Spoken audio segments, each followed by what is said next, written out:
It's Halloween and the dead are walking the earth. The automobile industry is often closer to this grim and macabre notion than you might think. Are you ready for a true story?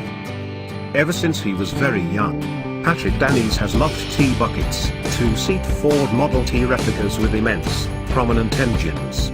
A few years ago, he finally fulfilled his dream and acquired a 1923 model whose body, like the vast majority of T-buckets, was made of fiberglass. But the dream came with some unforeseen complications.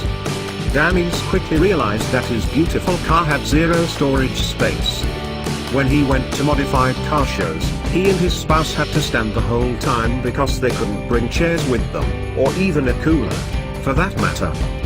The solution: dead ahead. So Danies set out to find a trailer. But it couldn't be just any trailer, since the car pulling it was far from ordinary. One day, at a garage sale in Carignan, he noticed a coffin at the back of the garage and was immediately intrigued. When he returned to his home near Drummondville, he had an idea. A coffin would make an excellent trailer. He returned to Carignan and negotiated to buy the coffin. However, he had forgotten one thing: he didn't have a way to bring it back home. So he returned home and came back to Carignan with his 6-foot trailer to transport the 7-foot coffin. With part of the coffin hanging off the back of the trailer, Danies brought the grim object home. All that was left to do was to build a chassis on wheels and the coffin would be ready for its new, life as a trailer. The coffin trailer was nothing if not a conversation starter, especially when attached to the flashy 1923 Model T. At shows, everyone would ask Danies if there was a dead person inside. Sick of answering the question, he fashioned a head out of styrofoam that, in addition to attracting attention, housed a cooler. Then, after finding a beautiful skeleton, not a real one, of course, he added the rest of the body. And that's how Uncle Rod was born. This not-so-living legend draws crowds wherever it goes. What's more, Uncle Rod will soon be able to sit up in his coffin, all by himself, thanks to a remote control. Style that just won't die. Where does the 1923 Ford fit into the story? First of all, a little background would help.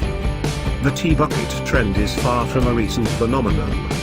In the 1920s, the Ford Model T was ubiquitous, and a good number of speed freaks had the idea to strip the T of anything that added weight unnecessarily: fenders, top, bumper, etc.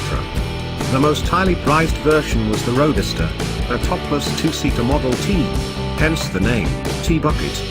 At the same time, several performance parts were available, with an independent industry greatly benefiting from the Model T's meager standard equipment.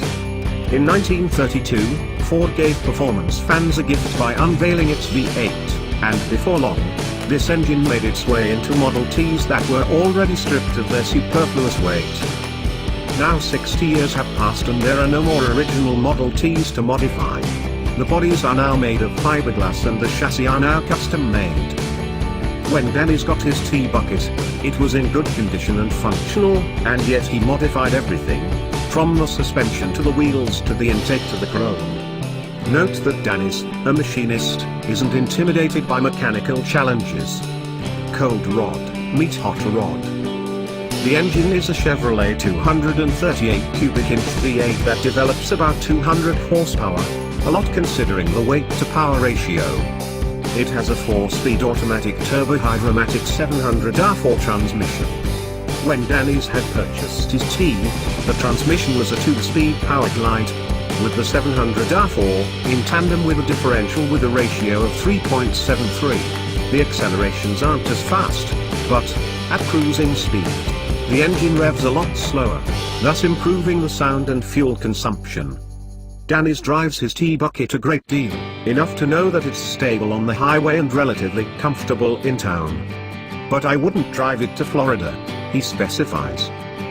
A tireless tinkerer, Danies always has a project in mind. In fact, he just finished a Dragula like the one built by none other than George Barris, the legendary creator of the first Batmobile. Don't worry, we're already planning an article on Quebec's own Dragula. Old cars don't necessarily have to be serious and boring to death, and Danies and Uncle Rod are living proof.